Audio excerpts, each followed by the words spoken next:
Scroll type compressor, इसको scroll type compressor इसलिए कहा जाता है कि इसमें स्क्रॉलिंग के द्वारा 2 पार्ट्स होते हैं जो आपस में स्क्रॉल करते हैं और स्क्रॉलिंग के द्वारा यह रेफ्रिजरेंट को क्या करता है, कंप्रेस करता है। इसलिए इसको स्क्रॉल टाइप यानी स्क्रॉल टाइप कंप्रेसर कहते हैं। स्क्रॉल माने कुंडलित, कुंडली यानी कॉइल, कॉइल के रूप में बनाया गया रहता है, कुंडलित के रूप में बनाया गया रहता है, ठीक है? इसलिए इसको स्क्रॉल टाइप कंप्रेसर कहते हैं। अब देखिए इसके ऊपर वाला भाग जो है क्या किया गया है, हटा दिया गया, काट कर निकाल दिया गया है। तो यहाँ पर जो दिखाई दे रहा है ये इंटरनल पार्ट्स है स्क्रॉल टाइप कंप्रेसर का। यहाँ ये डिस्चार्ज हो गया, यहाँ पर ये सक्शन हो गया, इधर से सक्शन करेगा और इधर से क्या करेगा, डिस्चार्ज करेगा। तो ये जो सेक्शन है यहाँ पर एक गार्ड लगा हुआ है, देख रहे हैं ना ये? तो यहाँ से रेफ्रिजरेंट जब इसके अंदर प्रवेश करेगा तो सीधे सीधे इसमें सेक्शन में नहीं जाएगा। ये क्या होगा कि जो लिक्विड होगा वो ग्रेविटेशनल फोर्स से नीचे आएगा, ठीक है? और जो वेपर होगा वह यहाँ से निकल कर इसमें चला जाएगा। आप कहेंगे कि इधर नहीं जाएगा, नहीं, ये कवर किया रहेगा ना, ये कवर आपको जो है सेल का कवर जो हटा दिया गया है, अभी दिखाया जाएगा उसमें। तो ये जो है क्या होता है, यहाँ से कंप्रेस करके इधर डिस्चार्ज करेगा, ठीक है?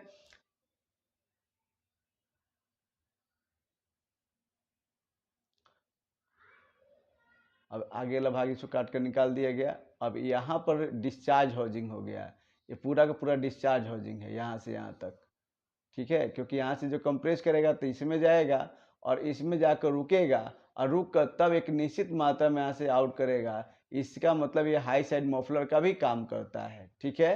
क्या करता है? हाई साइड मफलर का काम करता है। इसके अंदर यहाँ पर एक प्रेशर रिलीफ वाल्व होता है। प्रेशर रिलीफ वाल्व का काम क्या है कि जब किसी कारणवश इधर हाई साइड में चोकिंग हो जाए तो यहाँ से रेफ्रिजरेंट का हो कि इधर साइड से रेफ्रिजरेंट जो है वह सीधे क्या हो जाएगा, डोम में आ जाएगा और ये पीटीसी रिले पर पड़ेगा। पीटीसी रिले मतलब ओवरलोड प्रोटेक्शन के लिए लगाया गया है, ओवरलोड प्रोटेक्टर है। तो जब इस पर से ऊपर से हाई टेम्परेचर वाला रेफ्रिजरेंट यहाँ आएगा तो ये गर्मी को क्या होगा, सेंस करेगा। पीटीसी का पूरा नाम होता है पॉजिटिव टेम्परेचर कोफिशिएंट, ठीक है? तो टेम्परेचर जब ज़्यादा मात्रा में यहाँ पाएगा, गर्म हो जाएगा, तो यह क्या करेगा, कंप्रेसर मोटर के पावर सप्लाई को डिस्कनेक्ट कर देगा। जब पावर सप्लाई को डिस्कनेक्ट कर देगा तो कंप्रेसर मोटर के ऊपर लोड पड़ेगा ही नहीं, तो वो काम करना बंद कर देगा। देखिए यही प्रेशर रिलीफ वाल्व है, देख रहे हैं ना, ये प्रेशर रिलीफ वाल्व है, ठीक है? ये प्रेशर रिलीफ वाल्व है और ये अंदर प्रेशर जब बढ़ेगा तब ये अपने आप क्या होता है, खुल जाएगा। इसको एनआरवी बोलते हैं, नॉन रिटर्न वाल्व, यानी यहाँ प्रेशर ज़्यादा होगा तो इधर आ जाएगा और इसी के अंदर ये घूमेगा रेफ्रिजरेंट। देखिए ये एक स्क्रोल टाइप हो गया और ये दूसरा हो गया। अब इसी के अंदर ये क्या करता है, घूमता है। तो ये वाला स्थिर हो गया,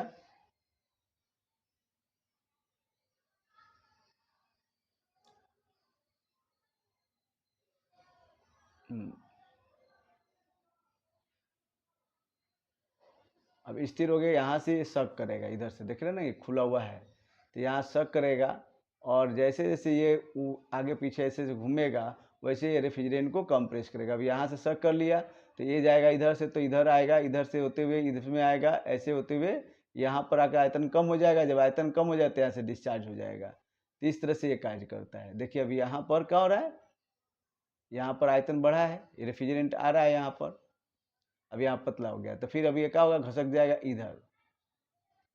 अभी यहाँ से इसमें आ गया,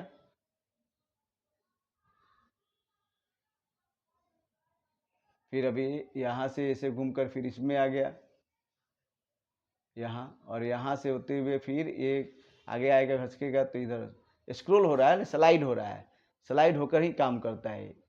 अब यहाँ आया, फिर यहाँ आया, फिर यहाँ आया, तो आयतन कम होते जा रहा है, तो आयतन कम होते जा रहा है तो प्रेशर बढ़ते जाएगा। अब देखिए इसके अंदर से कैसे रेफ्रिजरेंट ऊपर की तरफ जा रहा है वेपर कंडीशन में होकर, और यहाँ से सक कर रहा है और सक करके जो है वो कंप्रेस करेगा। कंप्रेस किस प्रकार से करेगा, स्क्रोल देखिए, गैप बना हुआ है, इसी गैप के द्वारा उसके अंदर जाएगा और वह कंप्रेस करेगा।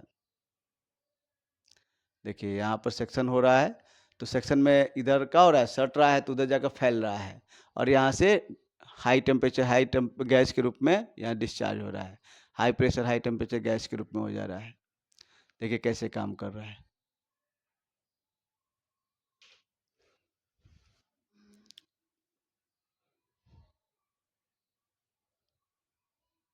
नीचे वाला भाग ही केवल घूमेगा, ऊपर वाला भाग स्थिर रहता है, इसलिए उसको ऊपर वाला स्थिर रहता है उसको स्टेशनरी कहते हैं, और नीचे वाला घूमने वाला पार्ट्स होता है इसलिए उसको क्या होता है, रोटेटिंग कहते हैं। और इसमें 440 सप्लाई दिया जाता है, 440 वोल्ट पर काम करता है। देखिए इस तरह से कार्य करता है कंटिन्यू।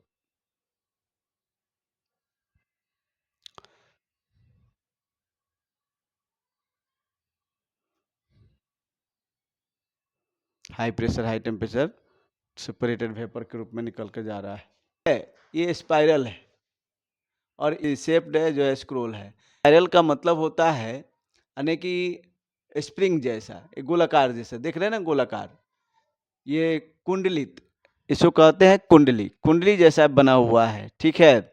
और ये कैसे कार्य करता है, तो ये ऊपर वाला भाग स्थिर रहता है और नीचे वाला भाग ये क्या होता है, घूमता है।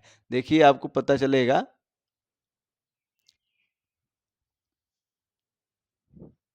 और इसका प्रयोग कहाँ किया जाता है, इसका प्रयोग जो है HVAC में कंप्रेसर के रूप में किया जाता है। और बाकी जो है एयर कंडीशनिंग है, और हीट पंप यूनिट और रूफ टॉप यूनिट, इन सब में जो है वो क्या करते हैं, इसका इस्तेमाल करते हैं। वाल्किन कूलर्स हो गया, कमर्शियल कूलिंग अप्लायंसेज हो गया, उसमें हम इसका इस्तेमाल करते हैं। ये जो है कंप्रेसर का अनेक ही मॉडल हो गया। ये पैरेलल में कंप्रेसर लगा हुआ है, 2 कंप्रेसर पैरेलल में लगा हुआ है। ये ओवरलोड प्रोटेक्टर है, यानी टेम्परेचर सेंसर इसको कहते हैं। जब टेम्परेचर ज़्यादा मात्रा में हो जाएगा तो उस कंडीशन में यह क्या करेगा, पावर सप्लाई को डिस्कनेक्ट कर देगा, जिससे कंप्रेसर मोटर की बाइंडिंग जलने से बच जाएगा। यह जो है पीटीसी, देखिए आगे ये पीटीसी पर कार्य करता है। पीटीसी का मतलब होता है पॉजिटिव टेम्परेचर कोफिशिएंट, ठीक है। यानी जब टेम्परेचर बढ़ेगा तो यह क्या हो जाएगा, सप्लाई को डिस्कनेक्ट करेगा, ठीक है। देखिए पीटीसी लिखा हुआ है ना, पीटीसी सेंसर। अब देखिए इसको जो है चेक किया जा रहा है टेम्परेचर देकर।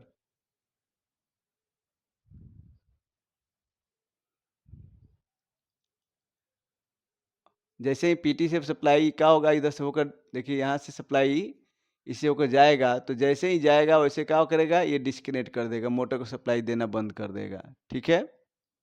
मोटर ऑफ हो जाएगा। क्यों, जब शॉर्ट सर्किट हो जाएगा तब। और ये बेस हो गया, बेस के बाद ये अब जानते ही हैं शाफ्ट हो गया, शाफ्ट में ये रोटर लगा दिया गया।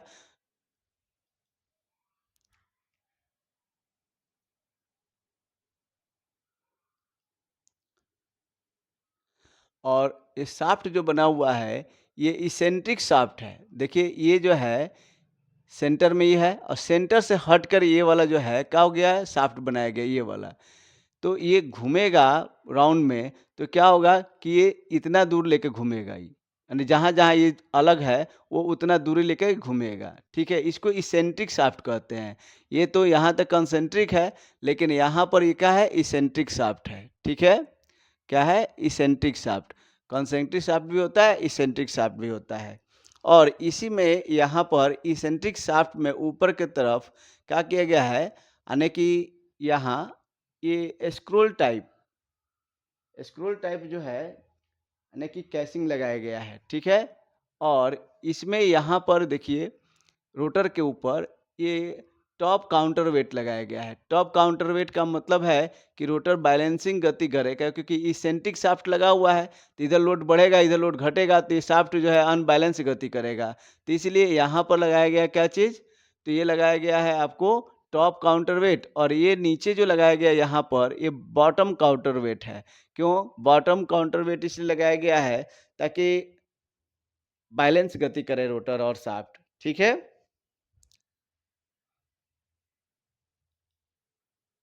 और ये कंप्रेसर हाउसिंग हो गया, ये क्या हो गया, कंप्रेसर हाउसिंग। यहाँ से ये डिस्चार्ज होकर आउट होगा। यहाँ टर्मिनल पिन है, यहाँ सप्लाई दिया जाएगा, तो ये टर्मिनल पिन से सप्लाई आउट होने के बाद ये क्या होगा, इस तरह से घूमेगा। ये नॉन रिटर्न वाल्व लगाया गया है यहाँ पर, नॉन रिटर्न वाल्व है। यहाँ से जब डिस्चार्ज हो जाएगा रेफ्रिजरेंट तो फिर नीचे आने नहीं देगा, ठीक है।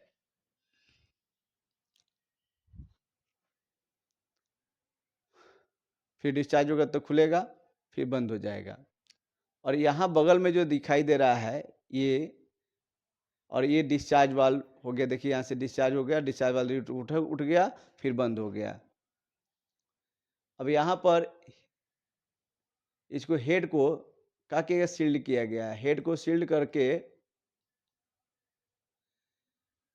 अब ऊपर से क्या करेगा, जो भी कैसिंग में आएगा वो यहाँ पर रुकेगा और रुक कर तब यहाँ से आउट होगा। देखिए high temperature high pressure refrigerant आप जानते ही हैं, और यहाँ से सेक्शन से होकर आएगा तो लो टेम्परेचर लो प्रेशर आएगा तो इसके अंदर आएगा, तो सीधे सीधे इसके अंदर नहीं आ जाएगा।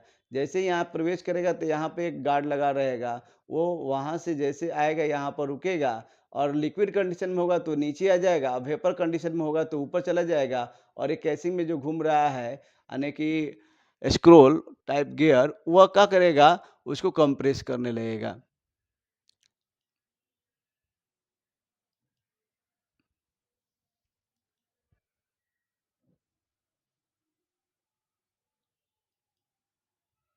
ये है सेल, यहाँ से यहाँ तक क्या हो गया, सेल हो गया।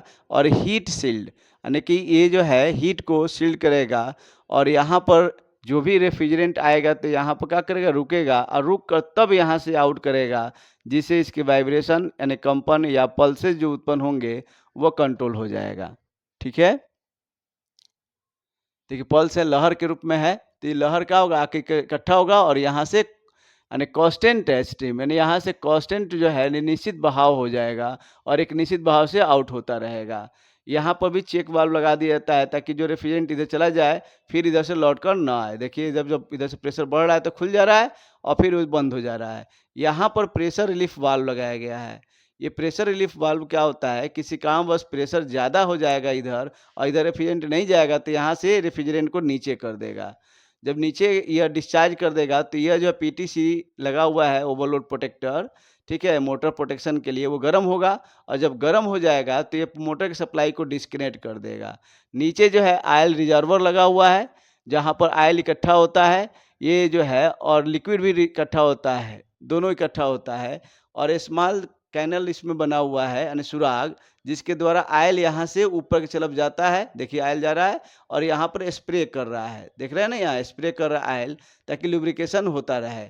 लुब्रिकेशन होता रहेगा तो क्या होगा, फ्रैक्शन नहीं होगा और ये स्मूथ चलता रहेगा। देखिए यहाँ से ये क्या होता है, आयल ऊपर की तरफ जा रहा है, यहाँ से सक्शन हो रहा है, एवापोरेटर से आ रहा है सक्शन लाइन द्वारा।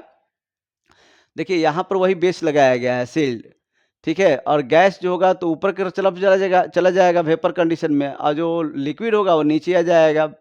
देखिए नीचे आ रहा है और गैस ऊपर की तरफ जा रहा है, और यहाँ से कंप्रेस होकर बाहर निकल जाएगा। यही लिक्विड जब गैस हो जाएगा तो फिर ऊपर की तरफ चला जाएगा वेपर कंडीशन में, क्योंकि यह vapour condition vapour compressor system है। अब इसमें जो फैन लगा हुआ है उसी तरह से उसमें भी क्या करता है, वो हेड को ठंडा कर दें काम करता है, ठीक है।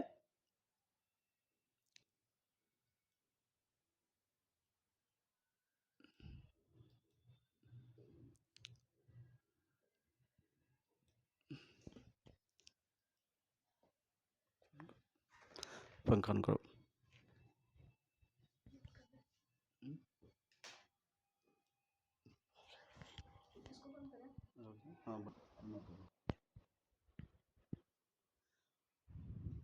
अब देखिए इसके अंदर से कैसे रेफ्रिजरेंट ऊपर की तरफ जा रहा है वेपर कंडीशन में होकर, और यहाँ से सक कर रहा है, और सक करके जो है वो कंप्रेस करेगा। कंप्रेस किस प्रकार से करेगा, स्क्रोल देखिए, गैप बना हुआ है, इसी गैप के द्वारा उसके अंदर जाएगा और वह कंप्रेस करेगा। देखिए यहाँ पर सेक्शन हो रहा है तो सेक्शन में इधर क्या हो रहा है, सट रहा है तो उधर जाकर फैल रहा है, और यहाँ से हाई टेम्परेचर गैस के रूप में यहाँ डिस्चार्ज हो रहा है, high pressure high temperature gas के रूप में हो जा रहा है। देखिए कैसे काम कर रहा है।